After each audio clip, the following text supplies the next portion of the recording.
At its peak, the British Empire covered 23% of the world's population and 24% of the Earth's landmass.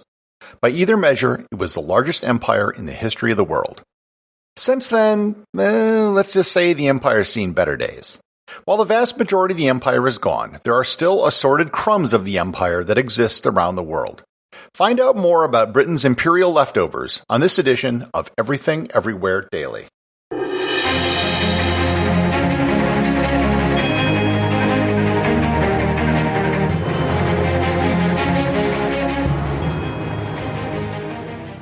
This episode is sponsored by Fluent in 3 months. Have you ever wanted to learn a foreign language and do so quickly? My friend Benny Lewis over at Fluent in 3 months might be able to help.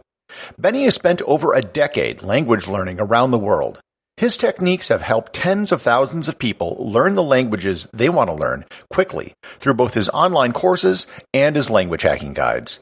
I've personally met Benny in many places all over the globe and have seen his language skills in action. He doesn't just talk the talk, he walks the walk when it comes to language learning. And I'm sure he'll be able to help you too. To sign up for his free Speak in a Week email course, just go to fluentin3months.com or click on the link in the show notes.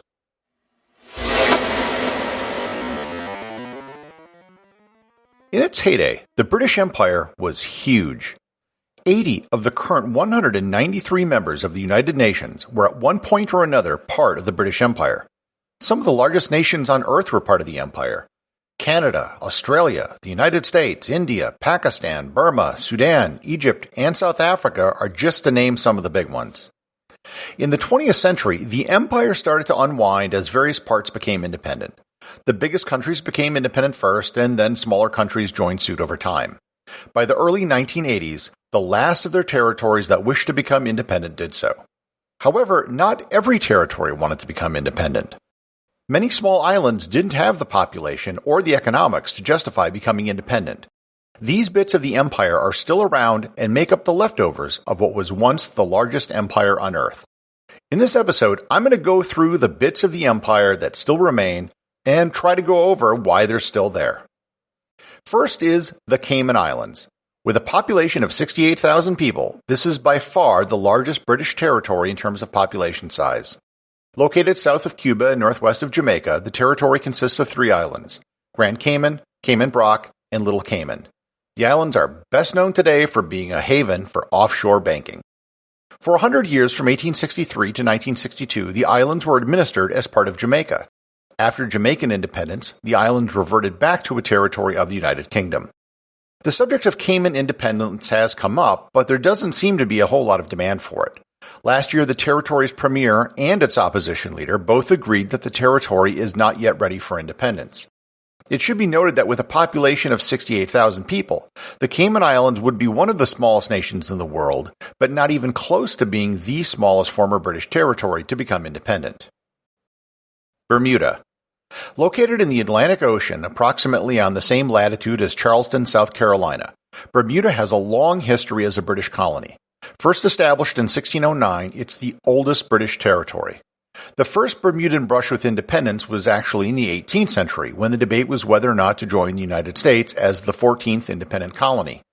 As with the Caymans, Bermuda has flirted with the idea of independence, but it's never taken a serious step towards it.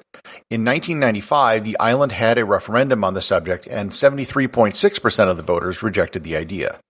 The debate has resurfaced recently, with the ruling Progressive Labour Party supporting independence. The Turks and Caicos. If you notice a trend here with a lot of islands in the Caribbean, you're not wrong. 6 of the largest remaining territories are all in the Caribbean. As with the Cayman Islands, the Turks and Caicos used to be run out of Jamaica. After Jamaican independence in 1962, they were reverted back to being a British territory. In 1965, the appointed governor of the Bahamas also oversaw the Turks and Caicos. In the 1980s, moves towards independence were stopped by an anti-independence party, and in 2009, the British assumed direct control over the territory due to a corruption scandal. Unlike the other territories discussed here, the Turks and Caicos have had several different exit strategies other than full independence. One proposal would be joining the Canadian Federation. Either they could outright join as a territory like the Yukon, or they could just join one of the existing provinces. Nova Scotia has floated the idea, the primary benefit being that it wouldn't require a change to the Canadian Constitution. Another option that has been floated has been creating a federation with the Bahamas. Geographically, this makes the most sense. However, polling has showed that the idea wasn't very popular and it was never aggressively pursued. Gibraltar. One of the better-known British territories, it's the only one on this list which is not on an island. Physically connected to the European mainland via Spain, Gibraltar served as the base for the British Navy to control access to the Mediterranean Sea. Unlike other territories, independence is sort of out of the question for Gibraltar. Spain has claimed Gibraltar as its territory ever since it was captured in 1704. The 1713 Treaty of Utrecht ensures that if Britain were to ever relinquish Gibraltar, Spain would have the right of first refusal. The position of the people of Gibraltar is that the Spanish position is irrelevant, and they point to the UN Charter, which grants everyone the right to self-determination. In a 2002 referendum, Gibraltar rejected a joint Spanish-British sovereignty proposal with 99% of the electorate voting against it. A 1967 referendum also had more than 99% of the population voting in favor of British sovereignty. One recent sticking point has been the UK leaving the European Union. In a 2016 referendum, the people of Gibraltar voted 96% in favor of staying in the EU. The British Virgin Islands. The issues facing BVI is not dissimilar to the issues facing the other Caribbean territories, weighing independence versus the cost of being independent and the benefits of British citizenship. While the topic does come up, there hasn't been a movement as serious on BVI for independence as there has been in the previously mentioned territories. There hasn't been a referendum, nor has it been a major platform for any of the major parties. As late as 2019, a BVI envoy to the United Nations on the subject of decolonization said they weren't yet ready to make a decision. Anguilla. I'm going through the list of territories in order of population. From BVI to Anguilla, there is a huge drop in population. BVI has a population of approximately 34,000, but Anguilla only has a population of 15,000. This is at a level where there are only two other UN member states smaller, Nauru and Tuvalu. Anguilla was joined with St. Kitts and Nevis briefly in a 1967 union, and they wanted no part of it. They staged a non-violent rebellion and expelled the police from the island of St. Kitts. Known as the Anguillan Revolution, this is one of the few revolutions in world history that wasn't about independence, but rather wanting to revert back to being a territory. After the revolution, they were a republic for about a month in 1969 before the British assumed control again. Today there has been some talk of independence, especially with the British wanting to exert more financial control over the island, but with a population so small it would be difficult, but not impossible, to do it by themselves. The sovereign base areas of Akrotiri and Aquileia. This is the oddest remaining territory in the British system. The island of Cyprus became independent in 1960, yet the British insisted on keeping two small bits of the island for military bases. Today, the bases are used for signal intelligence and as an air base. The United States has also used the bases there for operations in the Middle East. The areas have been a point of contention between the UK and Cyprus since 1960. There are no border controls between the areas, and there's no talk of independence, only giving the territory to Cyprus. Even though the British and Cypriots are adamant about their positions, relations between the two countries are cordial. There have been talks of giving back parts of the territory that are not actively used by the military, but nothing has come of it yet. St. Helena, Ascension, and Tristan da Cunha. We are now truly getting into the tiny bits of the empire. These three islands collectively are one territory, but each is located over 1,000 miles from the other in the South Atlantic. St. Helena is the largest of the islands, and only in the last few years have they even had air access. When I visited in 2015, the airport hadn't been completed, and I had to take a 5-day voyage there by ship each way. St. Helena is best known as the final place of exile for Napoleon and where he eventually died. Tristan da Cunha is the world's most remote human settlement with a population of 264, and it's only accessible by ship. Ascension is the northernmost of the three islands and is the location of an airbase, a European Space Agency tracking station, and an American signal intelligence facility. There is absolutely no talk of independence for any of these islands, as they are all heavily economically dependent upon the UK. Montserrat. The last of our British territories in the Caribbean, the recent history of the island is dominated by the 1995 eruption of a volcano that destroyed the island's capital of Plymouth. Over 2/3 of the island today is off limits, and over 2/3 of the population of the island left after the eruption. Most of the fleeing islanders went to nearby Antigua or to the UK itself. The legacy of the eruption has made the island very dependent upon the UK, and there's no talk of independence.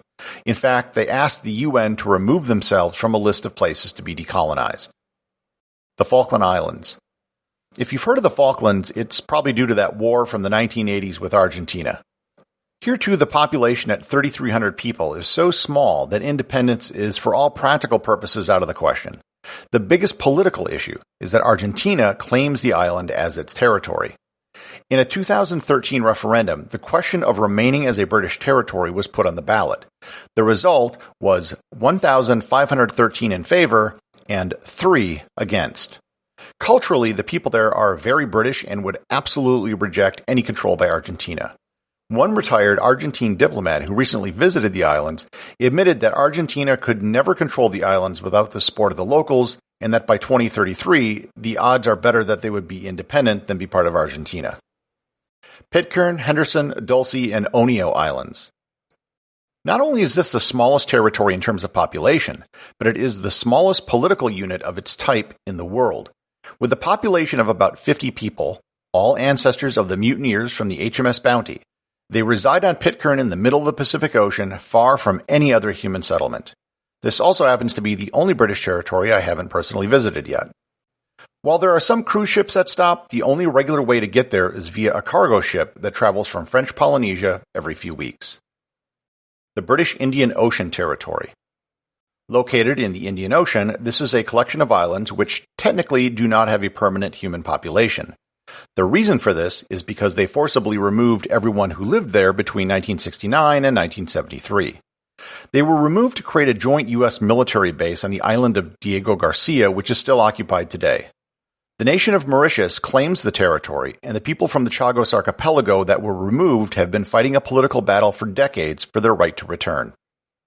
South Georgia and the South Sandwich Islands. South Georgia lies between South America and Africa, and it's best known for where Ernest Shackleton rescued his men. It also has no permanent human population, save for a seasonal science research station.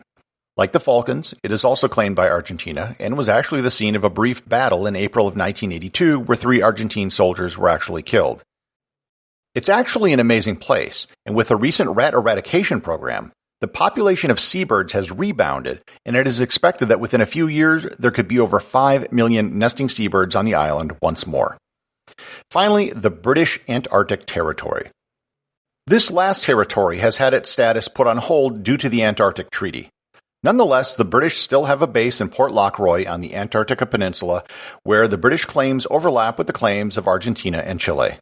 The UK will still issue stamps for the territory, and the southernmost post office in the world is still located in Port Lockroy. All of this is done so they can keep their territorial claims alive. I've actually sent a postcard from here, and it took the better part of a year to arrive. So you see, what's left of the British Empire really isn't that much anymore. The remaining places are so small that they would have a difficult time declaring independence, and for most of them, they're probably more of an economic burden to the UK than anything else. However, even though there isn't much more than small islands anymore, in a very technical sense, the sun still doesn't set on the British Empire.